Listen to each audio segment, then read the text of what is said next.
छत्रपती व अर्जुन पुरस्कार प्राप्त खेळाडूंची घोडावत विद्यापीठात सदिच्छा भेट, वार्षिक क्रीडा स्पर्धेचे उद्घाटन।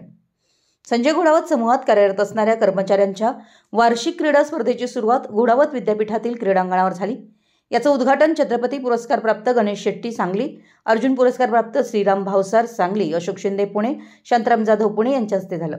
त्यांनी शैक्षणिक संकुलनात सदिच्छा भेट देऊन येथील शैक्षणिक पायाभूत सुविधा, क्रीडांगण, संशोधन कार्य समजून घेतलं। तसेच इथल्या सोयी सुविधांचं कौतुक केलं। विद्यापीठाकडून राष्ट्रीय आंतरराष्ट्रीय स्तरावर खेळणाऱ्या खेळाडूंची त्यांनी भेट घेतली। कबड्डी, शरीर सौष्ठव, टेनिस, क्रिकेटमध्ये विद्यार्थी चमकदार कामगिरी करत असल्याबद्दल समाधान व्यक्त केलं। भविष्यात येथील खेळाडूंना सर्वतोपरी मार्गदर्शन करण्याचं आश्वासन त्यांनी दिलं।